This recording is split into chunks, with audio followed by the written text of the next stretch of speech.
Konflik luar negeri. Berperang melawan Medang. Sriwijaya menguasai jalur perdagangan maritim di Asia Tenggara sepanjang abad ke-10. Akan tetapi, pada akhir abad ini kerajaan Medang di Jawa Timur tumbuh menjadi kekuatan bahari baru dan mulai menantang dominasi Sriwijaya. Berita Tiongkok dari dinasti Song menyebut kedatuan Sriwijaya di Sumatera dengan nama San Foxi, sedangkan kerajaan Medang di Jawa dengan nama Sepo. Dikisahkan bahwa San Foxi dan Sepo terlibat persaingan untuk menguasai Asia Tenggara. Kedua negeri itu saling mengirim duta besar ke Tiongkok. Utusan San Foxi yang berangkat tahun 988 tertahan di pelabuhan Kanton ketika hendak pulang karena negerinya diserang oleh balan tentara Jawa.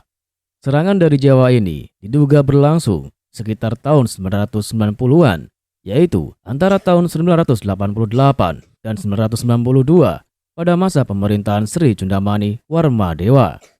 Pada musim semi tahun 992, duta Sriwijaya tersebut mencoba pulang namun kembali tertahan di Champa karena negerinya belum aman. Ia meminta Kaisar Song agar memberi perlindungan kepada San Foxi. Utusan Jawa juga tiba pada tahun 992. Ia dikirim oleh rajanya yang naik tahta tahun 991. Raja baru Jawa tersebut adalah Dharma Wangsa Teguh. Kerajaan Medang berhasil merebut Palembang pada tahun 992 untuk sementara waktu. Tetapi kemudian pasukan Medang berhasil dipukul mundur oleh pasukan Sriwijaya. Prasasti pengaruh Hindu-Buddha Batu Prasasti Hujung Langit tahun 997 kembali menyebutkan adanya serangan Jawa terhadap Sumatera. Rangkaian serangan dari Jawa ini pada akhirnya gagal karena Jawa tidak berhasil membangun pijakan di Sumatera. Menguasai ibu kota di Palembang tidak cukup karena pada hakikatnya kekuasaan dan kekuatan Mandala Sriwijaya tersebar di beberapa bandar pelabuhan di kawasan Selat Malaka. Maharaja Sriwijaya Sri Chundamani Warmadewa berhasil lolos keluar dari ibu kota dan berkeliling menghimpun kekuatan bala bantuan dari sekutu dan raja-raja bawahannya untuk memukul mundur tentara Jawa. Sriwijaya memperlihatkan kegigihan persekutuan Mandalanya, bertahan dan berjaya memukul mundur Angkatan Laut Jawa. Sri Chundamani Warmadewa kembali memperlihatkan kecakapan diplomasinya, memenangi dukungan Tiongkok dengan cara merebut hati kaisarnya. Pada tahun 1003, ia mengirimkan utusan ke Tiongkok dan mengabarkan bahwa di negerinya telah selesai dibangun sebuah candi Buddha yang didedikasikan untuk mendoakan agar Kaisar Tiongkok panjang usia. Kaisar Tiongkok yang berbesar hati dengan persembahan itu menamai candi itu Cheng Tien Wan Shu dan menganugerahkan genta yang akan dipasang di candi itu. Candi Bungsu, salah satu bagian dari candi yang terletak di Muara Takus. Serangan dari Medang ini membuka mata Sriwijaya betapa berbahayanya ancaman Jawa. Maka Maharaja Sriwijaya pun menyusun siasat balasan dan berusaha menghancurkan kerajaan Medang. Sriwijaya disebut-sebut berperan dalam menghancurkan kerajaan Medang di Jawa. Dalam prasasti Pucangan disebutkan sebuah peristiwa Mahapralaya, yaitu peristiwa hancurnya istana Medang di Jawa Timur, di mana Haji Worawari dari Lauram pada tahun 1006 atau 1016 menyerang dan menyebabkan terbunuhnya Raja Medang terakhir Dharma Wangsa Teguh. Kemunduran. Serbuan Kerajaan Chola. Tahun 1017 dan 1025, Rajendra Chola pertama, raja dari dinasti Chola di Coromandel, India Selatan, mengirim ekspedisi laut untuk menyerang Sriwijaya. Berdasarkan prasasti Tanjore bertahrir 1030, Kerajaan Chola telah menaklukkan daerah-daerah koloni Sriwijaya seperti wilayah Nicobar dan sekaligus berhasil menawan Raja Sriwijaya yang berkuasa waktu itu, Sang Rama Wijaya Tunggawarman.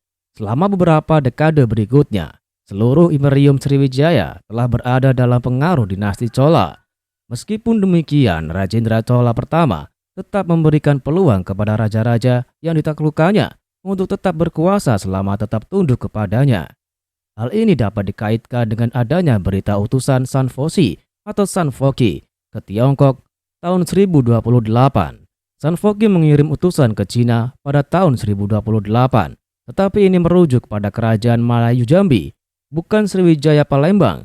Dibuktikan dengan catatan Cina tentang San Foxi Senbei Guo atau San Foxi Negara Jambi. Faktor lain kemunduran Sriwijaya adalah faktor alam, karena adanya pengendapan lumpur di Sungai Musi dan beberapa anak sungai lainnya, sehingga kapal-kapal dagang yang tiba di Palembang semakin berkurang. Akibatnya, kota Palembang semakin menjauh dari laut dan menjadi tidak strategis. Akibat kapal dagang yang datang semakin berkurang, pajak berkurang, dan memperlemah ekonomi dan posisi Sriwijaya. Tidak ada utusan Sriwijaya datang ke Cina antara 1028 sampai 1077 ini mengindikasikan bahwa kekuasaan Sriwijaya sudah memudar. Sangat mungkin Sriwijaya sudah runtuh pada tahun 1025. Pada abad-abad setelahnya, kronik Tiongkok masih menyebut Sanfoki, tetapi istilah ini kemungkinan merujuk pada kerajaan Melayu Jambi. Bukti epigrafi terakhir yang menyebut kata Sriwijaya berasal dari prasasti Tanjore Kerajaan Chola tahun 1030 atau 1031. Di bawah kekuasaan Chola, pada masa setelah 1025, Sriwijaya dianggap telah menjadi bagian dari kerajaan Chola.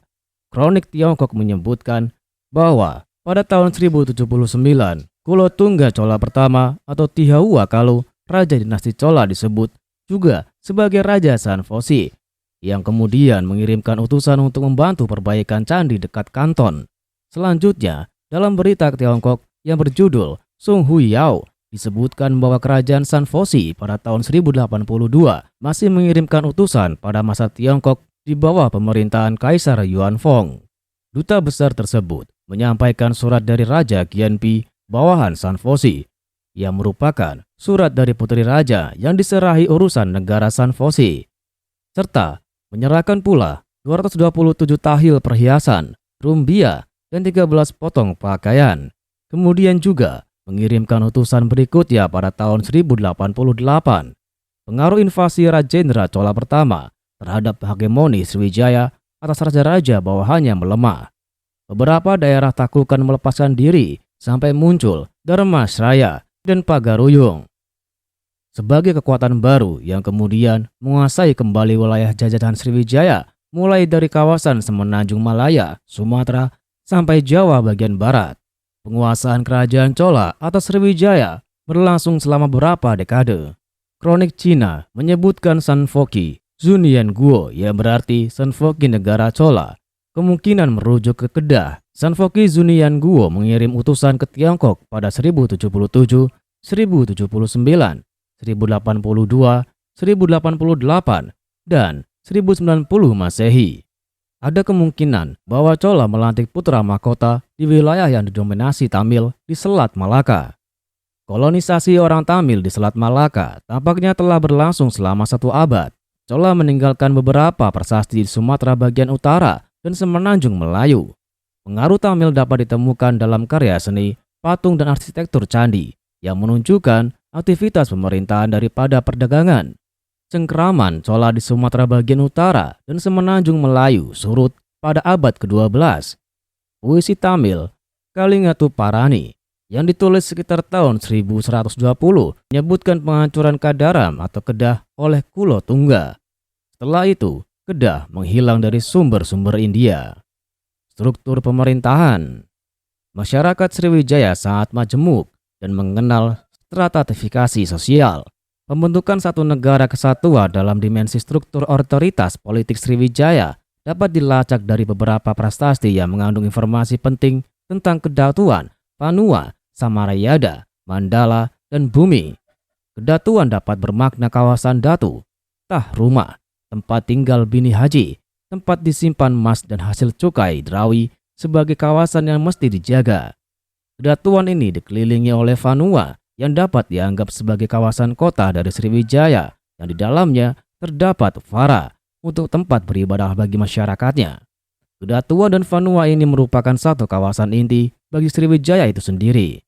Menurut Kasparis, Samarayada merupakan kawasan yang berbatasan dengan Vanua yang terhubung dengan jalan khusus Samarayada Pata yang dapat bermaksud kawasan pedalaman.